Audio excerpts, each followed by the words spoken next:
বুধবার মালদার কালিয়াচকের মোথাবাড়ি কার্যত রণক্ষেত্রের আকার নেয়। এসআইআর এর নাম বাদের প্রতিবাদে চলে বেনজির তাণ্ডব। মালদহের কালিয়াচক ২ নম্বর ব্লকে বিকেল থেকে ৭ জন বিচার বিভাগীয় আধিকারিককে ঘেরাও করা হয়। এর মধ্যেই ৩ জন মহিলা রয়েছেন। অভিযোগ করা হয়েছে যে যদিও হাইকোর্ট এবং স্থানীয় প্রশাসনকে জানানো হয়েছিল, রাত্রিবেলা অতিরিক্ত জেলা শাসক ও জেলা পুলিশ সুপার, অতিরিক্ত পুলিশ এবং কেন্দ্রীয় বাহিনী ঘটনাস্থলে মোতায়েন করা হয়। বুধবার মালদহের মোথাবাড়িতে কালিয়াচক বিডিও অফিসে আটকে পড়ে ৭ জন বিচার বিভাগীয় কর্মকর্তাকে উদ্ধার করে পুলিশ এবং কেন্দ্রীয় বাহিনী।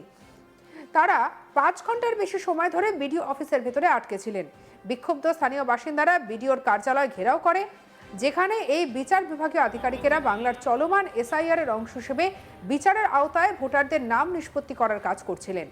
এলাকা থেকে নাম বাদ যাওয়ার অভিযোগে বিপুল সংখ্যক স্থানীয় মানুষ বিডিও কার্যালয়ের সামনে বিক্ষোভ দেখাতে শুরু করেন।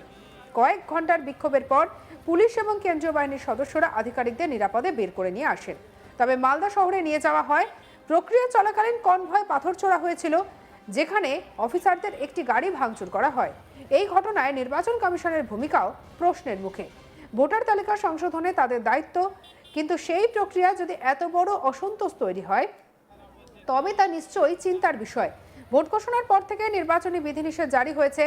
বর্তমানে রাজ্য সরকার এখন আর প্রশাসনিক ক্ষমতায় নেই, সমস্ত ক্ষমতা এখন নির্বাচন কমিশনের হাতে। আর মালদহের এই ঘটনায় সমস্ত দায়ভার তাহলে বর্তায় কমিশনের ওপর। তাহলে এত বড় ঘটনা ঘটানোর আগে থেকে কেন কমিশন রেডি ছিল না? তারা চাইলেই আগে থেকে ব্যবস্থা নিতে পারত। এর আগে একাধিকবার রাজ্যের আইএএস আইপিএসদের বদলি করতে দেখা গিয়েছে। এত কিছুর পরেও কেন কিছুই করতে পারছে না নির্বাচন কমিশন? ওদিকে আবার মমতা ব্যানার্জি নাম না করে কমিশনকে আক্রমণ করে বলেছেন উকুন বাছার মতো মমতা বেছে বেছে লোক বসাচ্ছে কমিশন। মালদহের এই ঘটনা দেখে মনে হচ্ছে কমিশন একেবারে অসহায়। কালিয়াচকের মানুষ রাস্তায় নেমেছেন, তাদের দাবি নাম বাদ গেছে, তা ঠিক করতে হবে।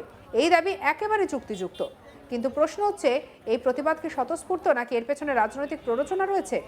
ব্যঙ্গ করে বলা যায় এখানে সবাই নির্দোষ, শুধু ঘটনায় দোষী। বিজেপি নেতা সুকান্ত মজুমদার সরাসরি রাজ্যের শাসক দল এবং মুখ্যমন্ত্রী মমতা ব্যানার্জির বিরুদ্ধে অভিযোগ তুলেছেন। তার বক্তব্য, উস্কানিমূলক বক্তব্যের ফলেই এই পরিস্থিতি তৈরি হয়েছে। কি বলেছেন সুকান্ত, শুনবো।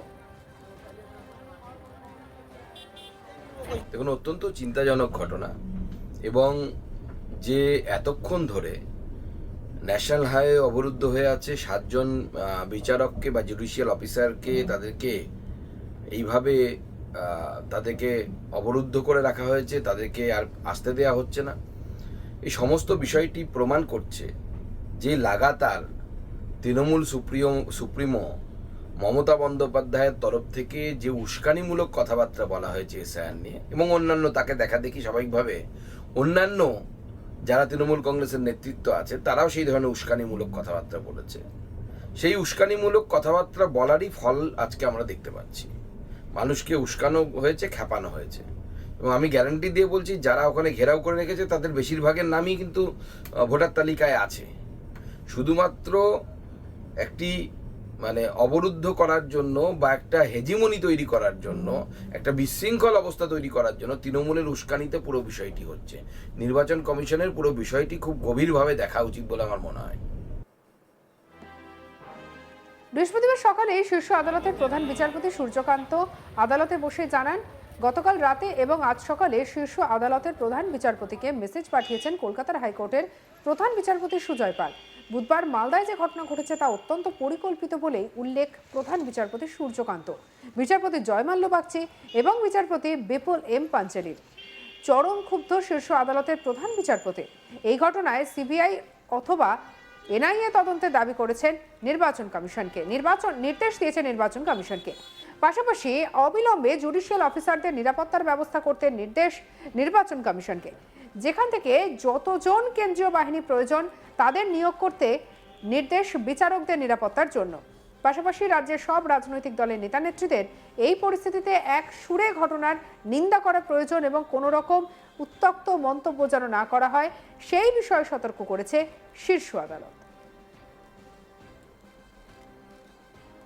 আর এই পুরো বিষয়টা নিয়ে আমাদের কালিক স্বপন এবং অনির্বাণ কি তুলে ধরেছে দেখব। Chief justice of India Surya Kant তিনি বলেছেন যে এই ধরনের মেরুকরণের একটি রাজ্য আমি এর আগে কোনোদিনও দেখিনি। অর্থাৎ তিনি বলেছেন যে I have never seen this kind of polarised state. একদম স্পষ্ট তার বক্তব্যে বলেছেন এবং বলা যায় যে পুরোপুরি রাজ্যকে এবং তার পাশাপাশি যারা লয়াররা ছিলেন মানেকা গুরুস্বামী থেকে শুরু করে বাকিরা তাদেরকে একেবারে ভর্ৎসনা করা হয়েছে। এবং শুধু তাই নয়, তার পাশাপাশি কিন্তু এটাও বলে রাখি যে মানেকা গুরুস্বামী তিনি বলতে চেয়েছেন যে এটা নাকি কোনো পলিটিক্যাল প্রোটেস্ট ছিল না, এই সম্পূর্ণ প্রোটেস্টটা নাকি অ্যাপলিটিক্যাল প্রোটেস্ট ছিল।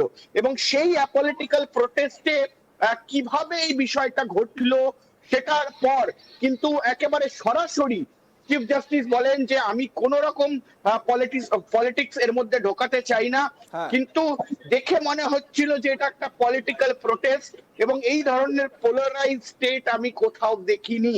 এবং ঠিক তারপর কিন্তু স্পষ্টত এই মুহূর্তে যা খবর আসছে যে রাজ্যের সিপি ডিজিপি রাজ্যের এই মুহূর্তে একেবারে চিফ সেক্রেটারি অর্থাৎ সিএস ডিজিপি হোম সেক্রেটারি তাদেরকে কিন্তু ডেকে পাঠানো হবে এবং তাদেরকে শোকজ করা হবে। এই মুহূর্তে দাঁড়িয়ে তাদেরকে ভার্চুয়াল হাজিরা দেওয়ারও নির্দেশ কিন্তু দেওয়া রয়েছে। অর্থাৎ 6 তারিখে সুপ্রিম কোর্টে যে এসআইআর নিয়ে মামলা উঠবে সেই মামলায় ভার্চুয়াল হাজিরা দেওয়ার কথা বা সেই মামলায় ভার্চুয়াল হাজিরার দেওয়ার জন্য কিন্তু এই মুহূর্তে নির্দেশ দেওয়া হলো রাজ্য পুলিশের ডিজিপি থেকে শুরু করে এই মুহূর্তে চিফ সেক্রেটারি এবং হোম সেক্রেটারিকে স্পষ্ট বার্তা কিন্তু একেবারে দেওয়া হয়েছে। এবং তার পাশাপাশি এই মুহূর্তে দাঁড়িয়ে বেশ কয়েকটা পয়েন্ট সামনে আসছে। এই জায়গা থেকেই দেখো আমি আমার বেশ কিছু পয়েন্ট যেটা সিজিআই নিজে উল্লেখ করেছেন, যেগুলো পড়লে যেগুলো সিজিআই এর বক্তব্যে আমাদের রাজ্যের আইন শৃঙ্খলা পরিস্থিতি কোথায় নেমে দাঁড়িয়েছে সেই আশঙ্কাটা তৈরি হচ্ছে। সিজিআই বলছেন যে CJI says Malda incident was pre planned, calculative, motivated move to derail the process by demoralising the judicial officer. বলছেন যে এই এসআইআর এর যে প্রসেস এবং এটাকে ডিরেল করার জন্য যাতে বিপথে চলে যায় তার জন্য জুডিশিয়াল অফিসারদের ডিমোরালাইজ করা হচ্ছে। এবং এটাকে তিনি বলছেন যে পুরোপুরি প্রি প্ল্যান্ড, আগে থেকে প্ল্যান করা, পরিকল্পনা মাফিক, ক্যালকুলেটিভ, একেবারে ক্যালকুলেট করে, এবং বলছেন যে মোটিভেটেড, কোনো একটা উদ্দেশ্য নিয়ে এটা করা হচ্ছে। আমাদের রাজ্যের জন্য এটা বড় লজ্জার একটা বিষয় যে একটি এসআইআর প্রক্রিয়া যেটা সারা দেশের বিভিন্ন জায়গায় এবং বিশেষ করে পোল বাউন্ড স্টেটগুলোতে হচ্ছে, পোল বাউন্ড একটা রাজ্যেও এইরকম পরিস্থিতি তৈরি হলো না যেই পরিস্থিতি আমাদের রাজ্যে তৈরি হলো। অনির্বাণ, দেখো স্বপন, এটা নিয়ে কিন্তু এই মুহূর্তে সব থেকে বড় প্রশ্ন উঠছে যে কিভাবে দিনের পর দিন দেখো শুধুমাত্র এই চিত্র আমরা মালদায় দেখিনি, এই চিত্র আমরা শহর কলকাতাতেও দেখেছি যে দুদিন ধরে সিইও অফিস অর্থাৎ যে মুখ্য নির্বাচনী আধিকারিক মনোজ আগরওয়ালের যে অফিস, সেই অফিস কিন্তু ঘেরাও করে রাখা হয়েছিল এবং সেখানে কিন্তু উদ্দেশ্য প্রণোদিত ভাবে আমরা দেখি যে তৃণমূল কংগ্রেস তাদের বিভিন্ন কর্মী সমর্থকরা তাদের ঝান্ডা নিয়ে সেখানে প্রোটেস্ট করে। অর্থাৎ এখানে কিন্তু প্রশ্ন উঠে যাচ্ছে যে ঠিক কারা বা কি কারণে এই পুরো বিষয়টা হচ্ছে, কি উদ্দেশ্য রয়েছে। তাহলে কি এসআইআর এর যে পুরো প্রক্রিয়া সেই প্রক্রিয়া বন্ধ হয়ে যাবে? সঙ্গে রাখুন আজ তাক বাংলাকে সাবস্ক্রাইব করতে ভুলবেন না।